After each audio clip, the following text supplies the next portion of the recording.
రాష్ట్రంలో అభివృద్ధి కార్యక్రమాలు వేగం పెంచుకున్న తరుణంలో క్రెడిట్ రాజకీయాలు చాలా ఎక్కువగా కనిపిస్తున్నాయి. అయితే తమ హయాంలో కనీసం రోడ్లు గుంతలు కూడా పూడ్చలేదు అన్న విమర్శలు ఎదుర్కొంది వైసీపీ. కానీ ఇప్పుడు కూటమి ప్రభుత్వం అధికారంలోకి వచ్చిన తర్వాత ప్రతి విజయాన్ని తమ ఖాతాలో వేసుకోవడానికి ప్రయత్నిస్తోందన్న విమర్శలు వస్తున్నాయి.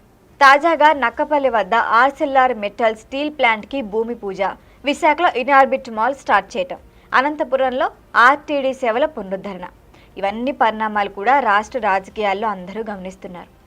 అయితే ఇవన్నీ కూడా కూటమి ప్రభుత్వం ఏర్పడిన తర్వాతే ఈ అభివృద్ధి పనులు స్పష్టంగా కనిపిస్తున్నాయనే విషయం కూడా అందరికీ తెలుసు. అయితే అమరావతి రాజధాని పనులు మళ్ళీ స్టార్ట్ చేయటం, మౌలిక వస్తువులు వాటి కోసం కల్పించటం, అభివృద్ధికే ప్రాధాన్యం ఇవ్వటం, విశాఖ రైల్వే జోన్ వంటి అంశాల్లో కదలిక రావటం, ఇవన్నీ కూడా కూటమి దక్షతకి నిరసనమని కూడా చెబుతున్నారు. మరొక వైపు వైసీపీ నేతలు మాత్రం ఈ ప్రాజెక్టు మూలాలు మా ప్రభుత్వ కాలంలోనే వచ్చాయి, కానీ వాటి ఫలితాలు ఇప్పుడు కనిపిస్తున్నాయని కూడా వాదిస్తున్నారు. ఈ ఆర్సెల్ఆర్ మెటల్ స్టీల్ ప్లాంట్ విషయంలో ఈ వాదోపవాదం మరింతగా పెరుగుతూ వస్తోంది. దావోస్లో జరిగిన చర్చల ఫలితంగానే ఈ పెట్టుబడి వచ్చిందని వైసీపీ మాజీ నేతలు కూడా చెబుతున్నారు. అయితే కూటమి నేతలు మాత్రం ఇది లోకేష్ చొరవే, చంద్రబాబు లోకేష్ టీడీపీ కలిపి కేంద్ర రాష్ట్ర సమన్వయం ఫలితం అని కూడా స్పష్టం చేస్తున్నారు. ప్రాజెక్ట్ ఆమోదం నుంచి ఇప్పటి భూమి పూజ దశ వరకు తీసుకురావడంలో టీడీపీ పాత్రే కీలకమని కూడా అంటున్నారు. ఇంకా ఇన్ఆర్బిట్ మాల్ విషయానికి వస్తే కమర్షియల్ ప్రాజెక్టులకు ప్రభుత్వ ప్రత్యక్ష ప్రమేయం తక్కువే ఉందని కూడా అంటున్నారు.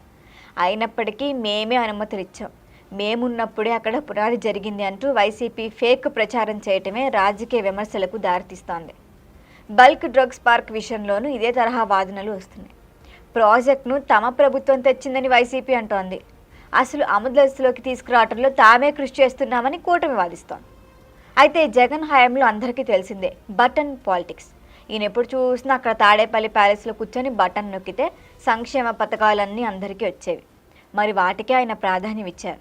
అభివృద్ధి రంగంలో స్పష్టమైన పురోగతి కనిపించలేదని కూడా అప్పటి కూటమి నేతలు విమర్శించారు. నగదు బదిలీలను అభివృద్ధిగా చూపించడం అంటే ఖచ్చితంగా సరైన విషయం కాదు. ఇది రాజకీయంగా పరిమిత ప్రయోజనమే కలిగిస్తుంది. అసలు అభివృద్ధి అంటే దీర్ఘకాలిక పెట్టుబడులు, మౌలిక సదుపాయాలు అసలు మన నిరంతరం ప్రజల్లో ఉండడమే. ఇదే రాష్ట్ర భవిష్యత్తు నిర్ణయిస్తాయి తప్ప బటన్ నొక్కటం కాదని కూడా అన్నారు. మరి ఎన్నికల ఫలితాలు కూడా అదే సంకేతం ఇచ్చాయన్న అభిప్రాయం కూడా వ్యక్తమవుతోంది. మరి దానివల్లే వైసీపీ స్థానాలు 11కు పడిపోయింది. అయితే అనంతపురంలో ఆర్టీడీ సేవల పునరుద్ధరణ అంశం కూడా ఈ విషయంలో చర్చకొస్తోంది.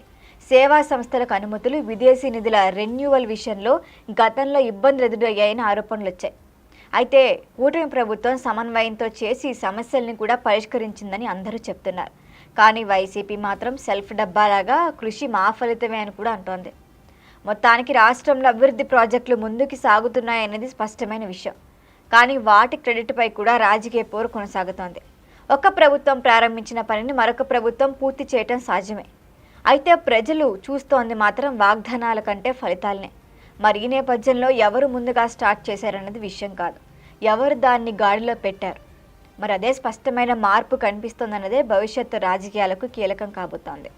దీనిపైన మీ అభిప్రాయాన్ని కామెంట్ చేయండి. చూస్తూనండి బర్డ్ మీడియా.